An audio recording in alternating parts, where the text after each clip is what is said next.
We will have four panelists plus a moderator. Dr. Benjamin Carson, who we already heard from this morning, will be one of the panel members. A former member of the Academy, the class of 1994. Come on up, gentlemen.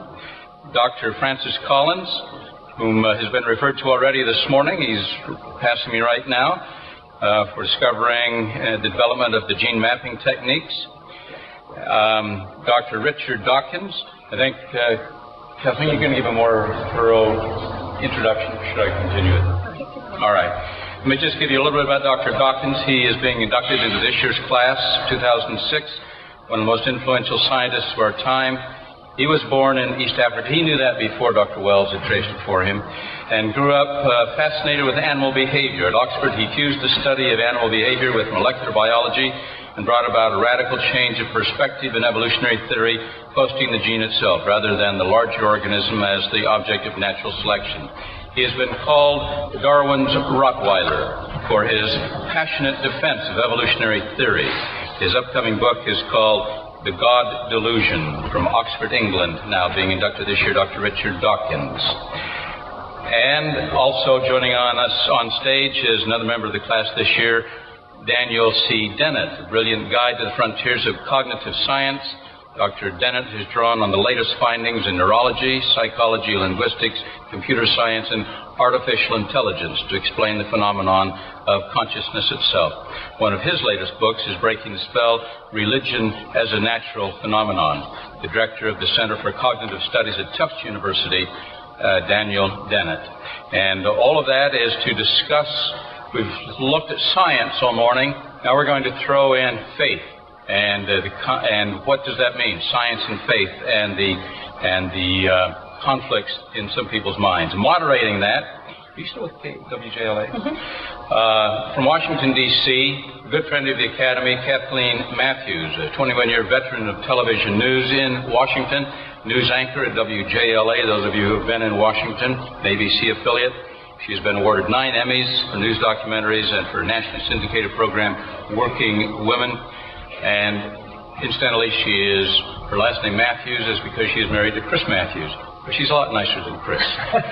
Ladies and gentlemen, Kathleen Matthews. Thanks very much.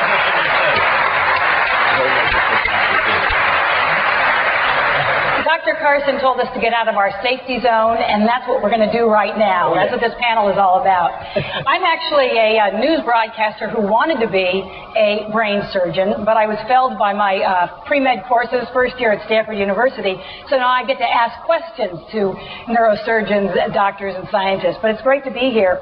As a news broadcaster, every night, our shows are filled with medical breakthroughs. This is what people really want to hear about today. But we also have in the headlines so often the collision of science and religion. Embryonic stem cell research is a great example of that.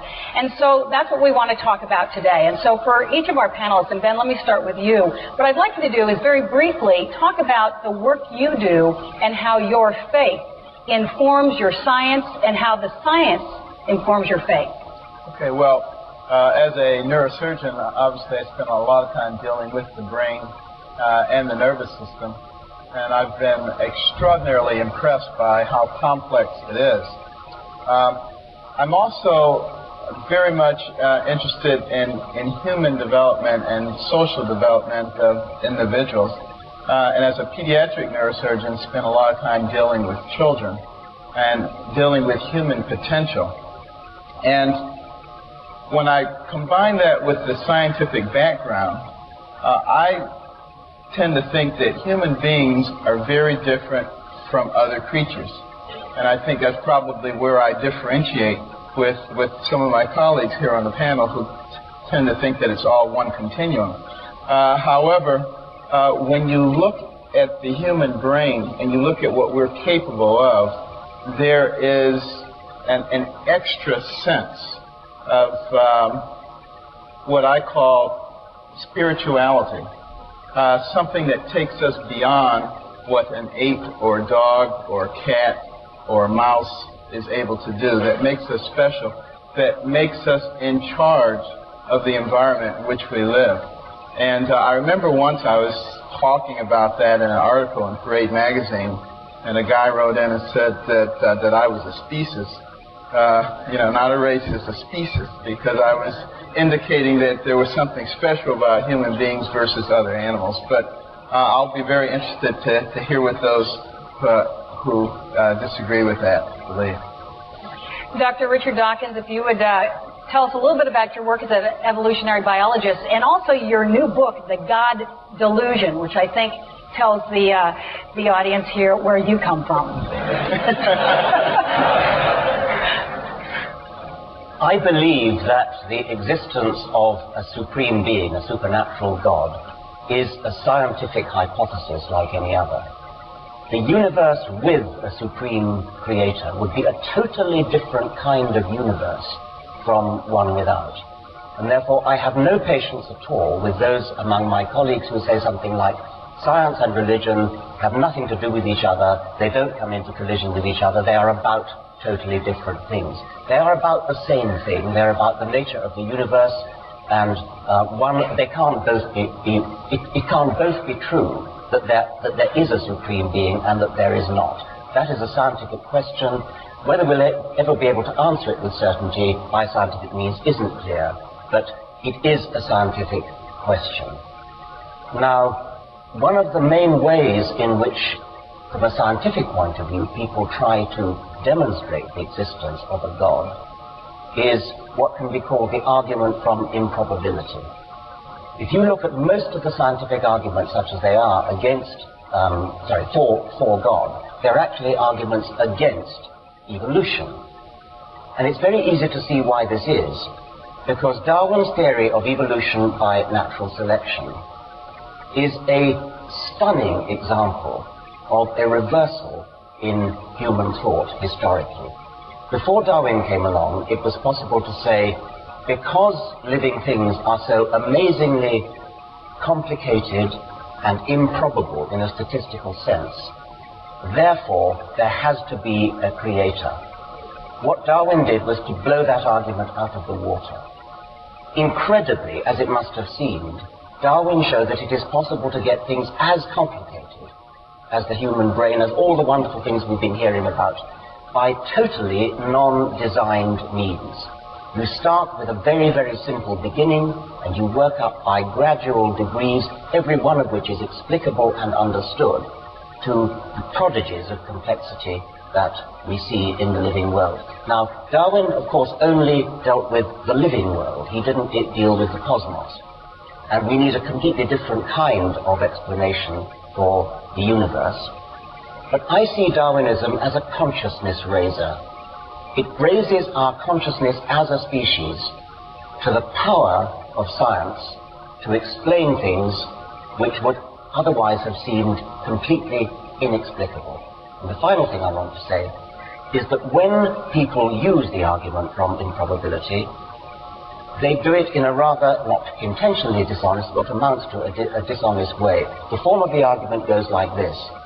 We have discovered, they say, a gap in, for example, Darwin's theory. There's something you can't explain. The elbow joint of the lesser spotted weasel frog has never been explained. Therefore, God must have done it. Now, notice the dishonesty in that kind of logic. You say we have two hypotheses. Hypothesis A, evolution, hypothesis B, God. We think we found a flaw in hypothesis A. We don't even look to see whether hypothesis B can solve the problem. We just say by default, therefore hypothesis B must be right. That's no way to do science. On the contrary, the hypothesis that a divine designer did it is itself postulating a being of staggering improbability in his own right. And whatever arguments one deploys against evolution will backfire 100-fold against the theory of the divine designer. Dr. Daniel Dennett is an expert in cognitive sciences, literally explains consciousness. So explain, do you agree with what you've just heard? I agree with a lot that both of them said, both Dr. Carson and Richard Dawkins. Dr. Carson said that when he looks at the human brain, he sees something that really distinguishes it sharply from all other creatures. It's not so much what he finds in the brain, it's what the brain can do. And I agree that the human species is really on a different plane from all other species.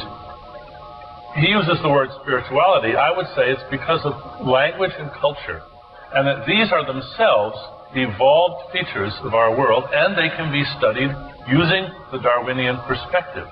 And that what we need to do now is to study, using the methods of science, just exactly the methods that we saw. For instance, Spencer Wells' wonderful map that opened his talk. We also need maps that trace human languages and human cultures. These are evolved products of the biosphere. They are fruits on the tree of life in exactly the same way that every organism and every apple is a fruit on the tree of life. When we study the evolution of faith, we learn many interesting things. My most recent book is about studying the evolution of faith and distinguishing rather sharply between the ancestral faiths, the faiths such as they must have been of those early humans moving out of Africa, and organized religions which came along much later. They're a very recent phenomenon on the planet, only a few thousand years old, about the same age as agriculture maybe, 10,000 years at most. And there are adaptations. Religions have adapted to fit that wonderful human brain that we've heard so much about. And if we study religions, we can reverse engineer religions the same way we reverse engineer organisms and their parts. And we can learn from studying the evolution of faith how it's come to be such a powerful force in the world. And the reason that we need to do that is that in the 21st century, it is perhaps the most powerful social phenomenon. And if we don't understand it from top to bottom, we risk making some well-intentioned but terrible mistakes as we try to plot our future in this century.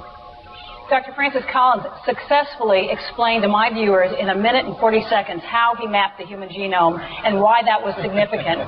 So I give you about the same amount of time to explain how your faith informs your science. A tough challenge, Kathleen. It's a privilege to be on a panel with such distinguished presenters. And those of you listening to this conversation could probably not happen anywhere on the planet except right here. This is a very interesting aspect of this particular year's meeting. I have had the privilege of leading the effort that read out the 3 billion letters of the Human DNA Instruction Book, the Human Genome, working with thousands of scientists from all over the world. That is leading us in a fashion that I think we're all very excited about and that has been referred to already this morning in terms of personalized medicine. The idea that each of us will be able, in the not too distant future, not only to know a little bit about various variants in our Y and chromosome or our mitochondria, but maybe our entire genome for less than $1,000. It's a very, very real possibility in the course of the next 10 or 15 years. So how are we going to deal with all that information? I'm also, though, in the 40% of my colleagues who believe in a God to whom one can pray in expectation of an answer. I'm a believer. I was not always so. I would have been very comfortable with Professor Dawkins and Dennett's positions until I was 27, because I was an atheist for most of my younger life. And what brought me to a change in that view was a realization that I'd never really considered the evidence for and against faith. And so, when challenged about that while I was a medical student, I decided I ought to know a little bit more about what exactly faith represents. And I discovered that many of my ideas about what faith is were actually caricatures of the real thing. In my view, faith only is defensible if it carries with it an intellectual logic and rationale. But you can't get all the way to faith purely on the basis of intellect. There still has to be that leap where you make that decision. But certainly, I would agree with what's already been said. What matters here is the truth. Either there is a God or there is not.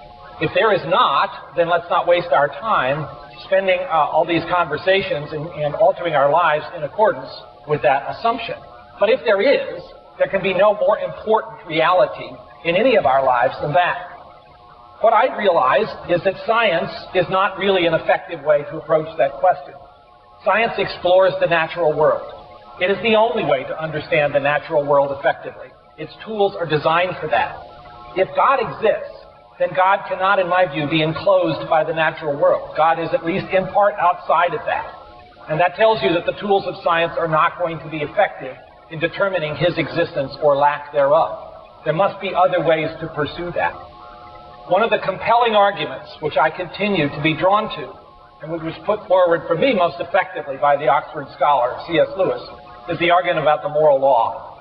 Why is it that we, of all the creatures on the planet, have this knowledge of what is right and wrong, even though we regularly don't adhere to that law, but we know it, and that's true of all cultures down through history? What is that about? Because I think one can argue that that moral law sometimes calls you to do things that are absolutely contrary to what Darwinian evolution would expect of you in terms of propagating your own DNA. And I find that to be a very interesting argument. I would not hang my faith on it, but I think it's an interesting argument. For me, science is one way of knowing. Faith is another way of knowing. I find no difficulty in having both of those coexist within me at any given moment, including right now. In that way, science becomes not only a way of discovering the natural world, but also a way of worshiping a God who had something to do with getting the whole thing going. My view, as far as evolution, is it's the only way to understand biology. It is absolutely incontrovertibly true in terms of our descent from a common ancestor. But I'm a theistic evolutionist. If God chose to use that mechanism to create you and me and everything else we see on this wonderful planet, who are we to say that wasn't an elegant means of creation? It's an incredibly elegant way to accomplish the goal. And for God, who is not limited in space or time, the apparent randomness of the process to us, because we're limited on that time axis, is not randomness to him. So for me, the God of the genome is also the God of the Bible. You can find him in a cathedral, or you can find him in a laboratory. And I am deeply troubled by the polarization that exists right now, especially in this country, between the extreme perspectives which say there can be no God because evolution has disproved it, and the creationist view which says evolution has to be wrong and you have to disbelieve what science is telling you with great compelling rigor. There needs to be a recovery of the middle ground, where we always were down through the centuries, and which we seem to have lost in recent times, not because we just decide it's too awkward to have the conversation, but because the conversation leads us to a happy harmony, which is where I have found great peace and great comfort. We're going to open up this debate to those of you in the audience, and so if you want to start assembling at these microphones, you can start doing that right now. Meanwhile, you know, as you hear this debate, so often you hear that scientists are really concerned that the power of religious groups is blocking further scientific research. Is that something, Dr. Carson, that you're concerned about, a trend in that direction? Well, there's no question that one has to recognize that there is a difference between faith, which is, I think, what Dr. Collins was talking about, and religion. Two very different things. And, you know, over the course of history, many religions have sprung up that really don't have a whole lot to do with my personal concept of a loving creator. They have a lot to do with how do you control people and how do you acquire power onto yourself. And this continues to be the case today. And I think, you know, the religious bodies have to be held to a higher standard. They do, in fact, have to deal with logic. They do have to deal with the things that are placed on the table by the evolutionists as well as other people. But I would caution and say also that the people who try to discard God on the basis of not being able to prove that he exists are not taking into consideration the fact that we have this higher cognitive portion of our brain that no other creature seems to have. Why do we have these incredible frontal lobes? Because we have the ability to extract information and to process information and to project information. We're the only creatures who can sit here and say, I'm going to envision a plan for 5 years from now, for 10 years from now, and I'm going to execute a series of steps to make sure that that comes to fruition. That requires way more than can be explained on the basis of cellular biology. Let's get the atheist to jump in here. Well, I would like to ask... I would like to ask Dr. Carson then, at what point in the evolutionary divergence between the common ancestor of us and chimpanzees, or us and, say, rhesus monkeys, did this human faculty arise? And why do you need to postulate, given that presumably you believe in evolution, how do you reconcile the fact of evolution, because it is a fact, with the separation which you seem to be wanting to... Well, thank you for asking that question, because, in fact, I don't believe in evolution. So Dr. Collins and you can have a discussion about that. We can, and I'll tell you the reason why. The evolution says that because there are these similarities, even though we can't specifically connect them, it proves that this is what happened. Well, let's say somebody came here from another planet after our planet has been destroyed by, terrorism and nuclear weapons and everything, and they find, some Volkswagens, and they find some Rolls Royces. And they look at them and they say, wow, these are really very similar. And, they all have wheels and a transmission engine. Obviously, this Rolls Royce is much more sophisticated. It must have evolved from this Volkswagen. And if we look hard enough, we can find all the little things that will show us exactly how that evolution occurred. Well, you're welcome to believe that. I simply don't. It doesn't make you into a bad person because you believe that. And it doesn't make me into a good person because I don't believe it. But the point being, there are many different ways to look at these things. And Darwin himself, as you know, said that we would eventually have a mechanism, we would be sophisticated enough geologically to show completely the lineage from an amoeba to a man. He said it would probably take 50 to 100 years. Well, it's been 150 years, we still haven't found it. I suspect maybe one day you will. When you do find it, I will be all ears. Dr. Dennett, you want to jump in there? No, I'm interested that both Dr. Carson and Dr. Collins say that there's something that they think couldn't evolve, or at least that leads Dr. Collins to say that's my reason for believing in God. He cites our moral sense, and Dr. Carson cites our capacity to plan.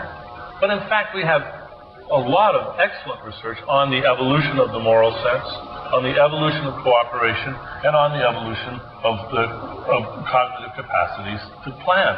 So that the discontinuities that both of them see, they are important discontinuities with the rest of the biosphere, for sure. But they're precisely the areas where we are developing good evolutionary accounts. And the big difference, I think, Dr. Carson's sort of parody of evolutionary research is that evolution, again and again, it doesn't just find another fossil. It makes predictions that are then borne out, stunning predictions that are borne out again and again across the world. We had actually a sort of few examples of that from Spencer Wells' talk. That's not just filling in the gaps. That's the real test of science, is being able to come up with novel predictions, and they happen every day by the hundreds. Dr. Collins. So I certainly respect the views being expressed, but let me say that this last couple of points seems to commit the error of applying in a very rigorous scientific way arguments about faith. I would call that scientism. What more important questions do we humans have to answer than, is there a God? Does he care about me? Why are we all here? What happens after we die? Is it not immediately apparent that science is poorly designed to answer those questions? And similarly, I would say science is poorly designed to assess the truth or falsity of faith. Surely one can look at the history of religions, and you can draw parallels between various belief systems, but I don't believe that will help you very much in deciding whether faith is true or false, because that series of intellectual approaches is not designed to tackle the issue that you most want to know about. Let's jump out to our audience. We've got about 5 people lined up here, and we're going to try and get through all your questions, so keep them short, and if you can direct them to somebody in particular on the panel. Okay, I think we're supposed to introduce ourselves. I'm Lindsay Worth. I did philosophy at Harvard, economics at Oxford, and now law at Yale. And I am particularly directing my question to Dr. Collins, but love to hear any answers. I hear people lots of times talking like you did about things that are outside the natural world, outside of space, outside of time, incredibly improbable, etc. And despite my overeducation and lots of smart friends trying to explain, I just don't understand what people like you are talking about. And I was wondering if you could help me understand and wrap my mind around what this is supposed to be. Okay, well, I just enumerated some important questions that I think science can't answer, like why are we all here? How did the universe get started might be another one. Now, that is a question which science attempts to address. If you look at the way in which the physical constants that characterize the universe have their given values, it is astounding to note there are about 15 of these constants, from the gravitational constants to the strong and weak nuclear forces, for instance. Were they not precisely tuned to the exact values that they have, some of them to within 1 part in 10 to the 14th, then the universe could never have existed as anything other than gas, because there would not have been sufficient forces to allow coalescence of planets, stars, and ourselves. I find that pretty interesting, and I think that is outside of the realm of our current ability to explain scientifically. And you might therefore begin to speculate that that says something about theology.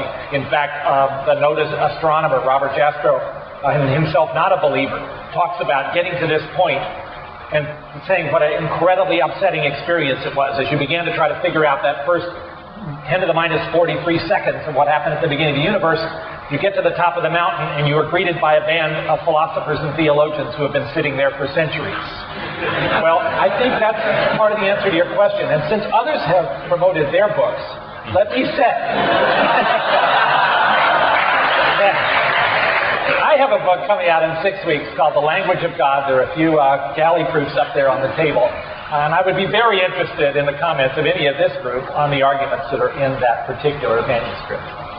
Quickly, jump in. Just quickly, that's another instance of the argument from improbability. The universe, the fundamental constants are incredibly finely tuned. So what? God, if he exists, also has to be incredibly finely tuned. Therefore, you've explained exactly nothing. Our next question.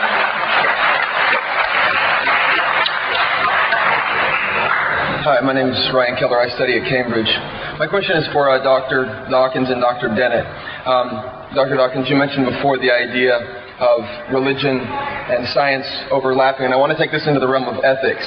Nietzsche suggested that with the death of God, in the past we had always posited our ethical lives based on some metaphysical entity that was extra outside of the world.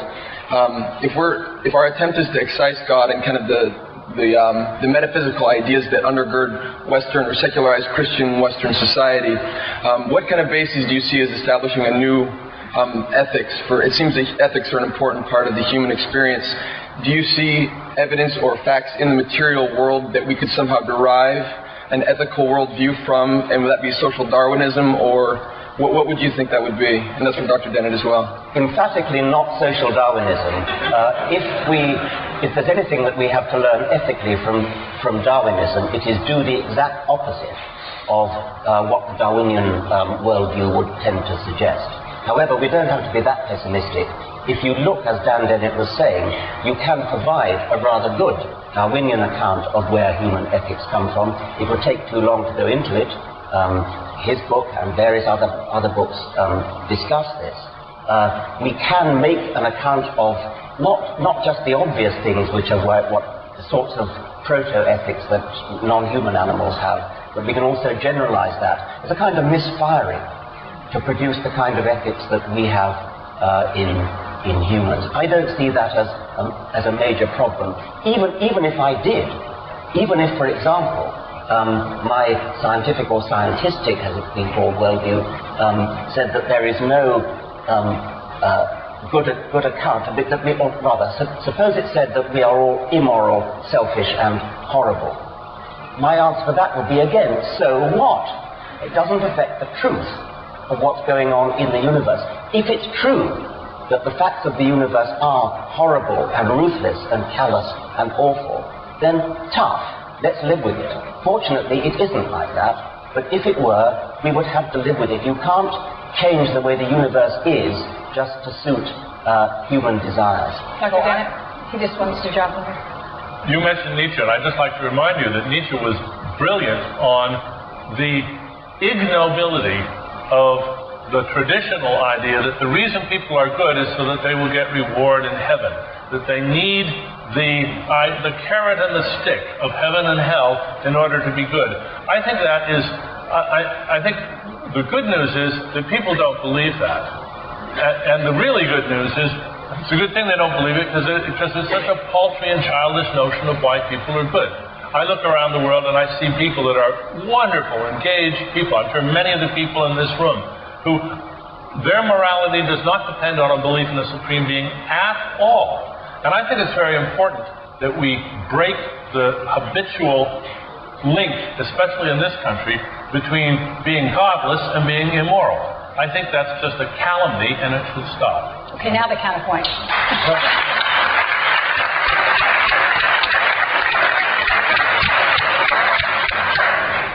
So I guess I just wanted to comment that I'm always interested when this discussion about ethics and morality comes up, that you would expect an evolutionist, especially one who has promoted the idea that evolution is pretty much uncaring about anything except propagation of selfish genes and blind, pitiless indifference, as Dawkins has described it, that carries with it. Why then would we, as creatures who are products of that process, if that's all there is, suddenly here on this stage be worrying about morality, about altruism, about doing good? This is again the paradox that I see as not sufficiently explained by evolutionary biology or sociobiology, because it calls us to do things that are contrary to that. If I'm walking down the bank of a river and I hear a call for help for somebody who's drowning in the middle of the river, and that person turns out to be my worst enemy, evolution would say, let him go. Less of his DNA, more of mine. And yet I think all of you would recognize that in that circumstance, you would at least have that impulse, that deep sense that the right thing to do is to try to save that person, even if you put yourself at risk. You may not act upon that impulse, but I bet you'll have it. So where is that coming from? And how can we so easily discount that on the basis of blind, pitiless indifference? It's no more paradoxical than the fact that we use contraception. You, as a Darwinian, know perfectly well that using contraception is a deeply un-Darwinian thing to do. We have absolutely no problem with that. It's a fact that our big brains, because they're big brains, enable us to override that Darwinian imperative, and in exactly the same way we can override the Darwinian imperative to be selfish. It's just not a problem, or if it is a problem, it's one whose solution stares us in the face every time we use a contraceptive. Let's see if we can go through a couple more questions here. Yes. Hello, I'm Tarnab Khaitan from India, and I study human rights law in Oxford.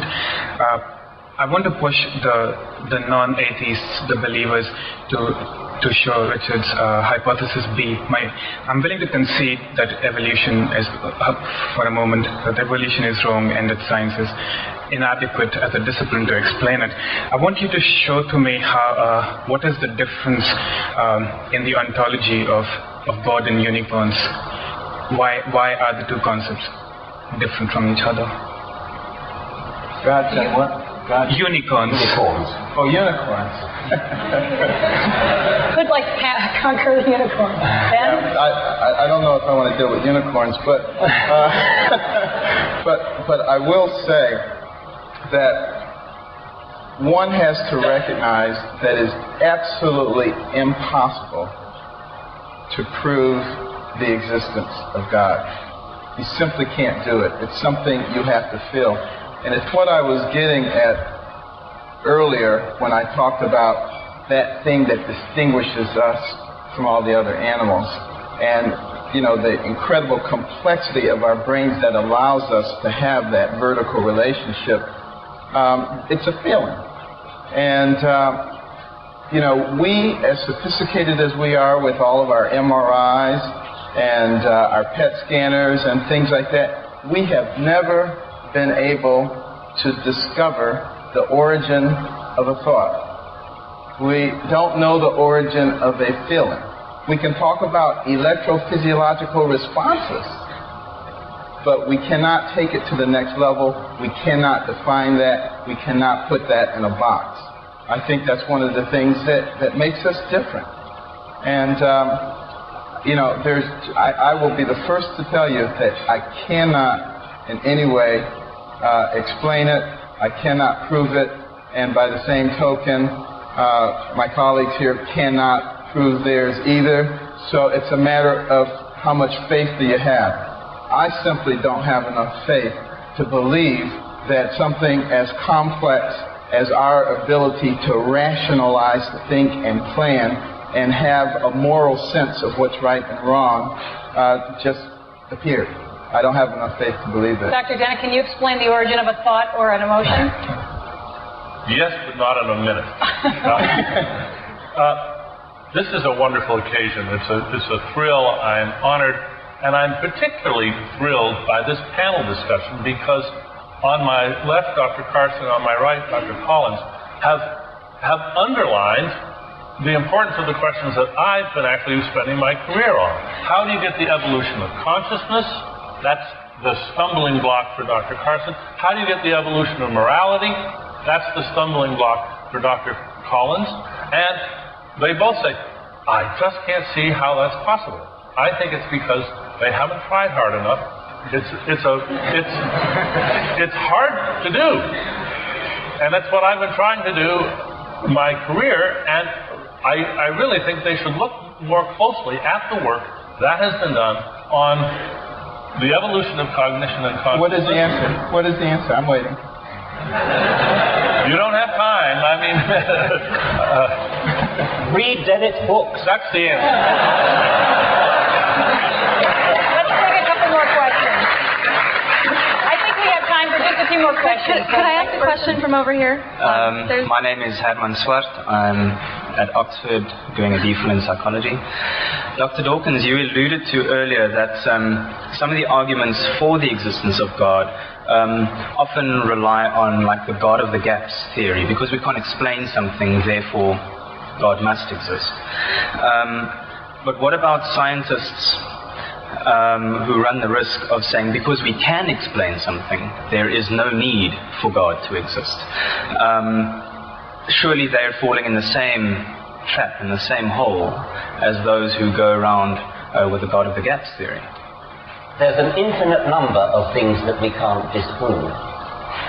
You might say because science can explain something, can explain just about everything, but not quite, it's wrong to say therefore we don't need God. It's also, I suppose, wrong to say we don't need the flying spaghetti monster, unicorns, to revert to the previous question which was never answered, and Thor, Wotan, Jupiter, fairies at the bottom of the garden. There's an infinite number of things that some people have at one time or another believed in, an infinite number of things that nobody has believed in.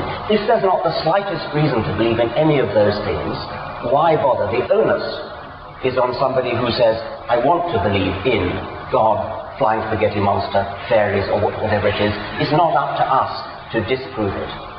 But may I say, to those that are promoting the atheist perspective as the only logical conclusion, because I used to hold to that quite rigorously as well. I think there's a real flaw here in the logic. Imagine that you are asked to draw a circle that includes all of the knowledge that will ever be determined about the universe in every possible sphere. I think all of us would draw a very large circle. Now draw within that circle what you know. Would that not be a subset? A very small one, I think, unless one is afflicted with great arrogance, a very small subset indeed. Now suppose that the knowledge of the existence of God is outside of your circle. That has a serious mathematical likelihood when you consider the proportionalities here. How then can it be a logical statement to say, I know with certainty that there is no God? That seems like the strongest kind of fallacy. Agnosticism, I grant you, a more intellectually honest approach. Strong atheism, to say there can be no God and I know that's the case, falls apart on the altar of logical debate, and really, I think, ought to be considered as its own form of blind faith. We could answer that. Well, I don't know why anybody would assert that what you call strong atheism. Oh, has Professor Dawkins not done so? No. The God delusion? Oh, we have a convert. This is truly ridiculous. This is truly ridiculous. I accept wholeheartedly that the circle of things that I know is minute compared to the circle of things which might be known. There's an enormous amount that we don't know. It could include all kinds of weird things, and it certainly will. But it's highly unlikely that it will just happen to include Jupiter or Thor or Yahweh. I mean, why would one think that it would assume these petty, parochial little things that in history people have happened to have thought about? Highly unlikely, or it's going to be Highly unlikely. highly unlikely. So you're Not an agnostic. the flying spaghetti monster's not impossible. We're agnostic about that. I think you have to be careful to separate from true faith, you know, the myriad of myths that have come about through permutations of religion for control of people. And just because those exist doesn't mean that there isn't a God, and doesn't mean that there isn't legitimate faith. I think you just have, you can't throw them all into one basket and say, because that's so ridiculous, the rest of it is too. I think we have time for 2 more questions, so let's start right here. Great. So this panel is about science and religion, but, my name is Lori Zephyrin. I'm actually a medical doctor as well, and I'm a White House Fellow this year. So this panel is about science and religion. Ultimately, what influences our thought on religion, our cultural beliefs, our experiences growing up. And it'd be interesting to get an understanding of how one is able to separate those experiences from the scientific facts. And I don't know if Dr. Carson and Dr. Dawkins, since there seems to be some polar opposites there, can comment on some of their experiences and how they're able to separate that from some of their scientific beliefs.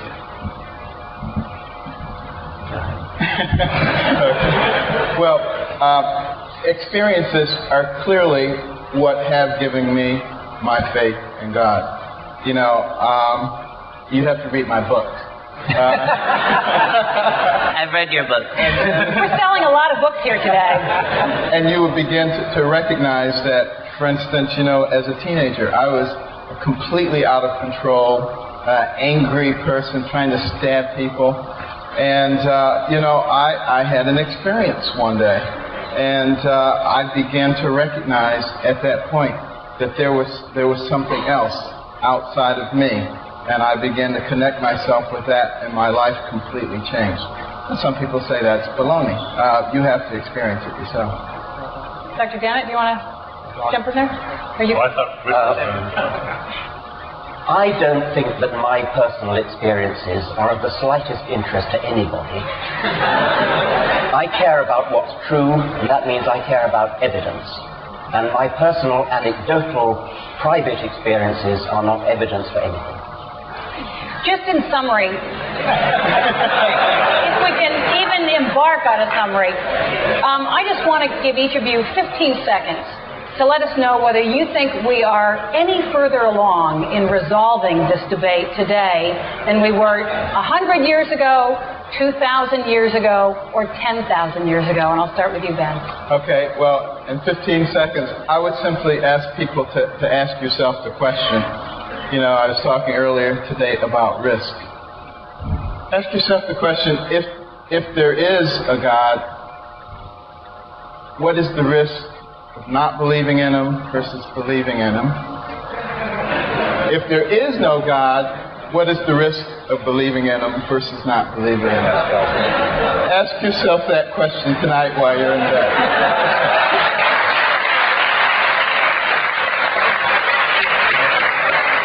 As I was flying through a thunder lightning storm last night from California to California, I know how I answered that question. Dr. Dawkins. Dr. Carson has just invoked what's known as Pascal's wager.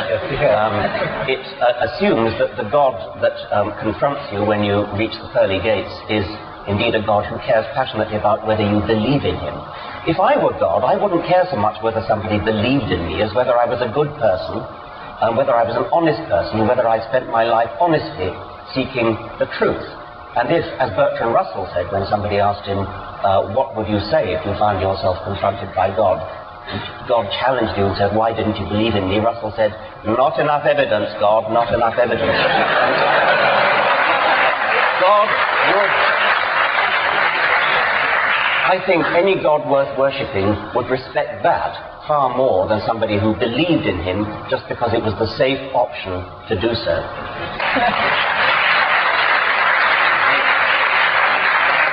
Dr. Dennett. Dr. Carson speaks about risk, and I approve wholeheartedly of his encouraging you to take a risk. And here's a risk I want to encourage you to take. Risk subjecting your own faith to scientific study. Let science lead, as Dr. Kierstead said earlier today. If your faith is strong enough, it should be able to withstand a very careful scrutiny of how it arose, how it evolved, why it sits in your brain the way it does, how it defends itself. Are you ready to subject your faith to the same sort of scientific scrutiny that you're prepared to address to the other problems in your life? I think you should risk it. Dr. Collins. Albert Einstein famously said, religion without science is blind. I think Professor Dennett was making that argument that you need to apply reason and logic to faith. And I strongly agree with that. But the second part of Einstein's comment was that science without religion is lame. Clearly, there are many ways of knowing. Science is one of them. As you've listened to this discussion, I hope it's caused some self-examination about what do you believe and why do you believe it. There can be no more important question that you'll wrestle with during this weekend or for the rest of your life than is there a God? Don't put that off until some personal crisis like a thunderstorm on the airplane or advancing age force you to reconsider that you never really gave serious thought to that issue. My bet is, if you look at it, you may surprise yourself about where you come out. Thank you very much, gentlemen.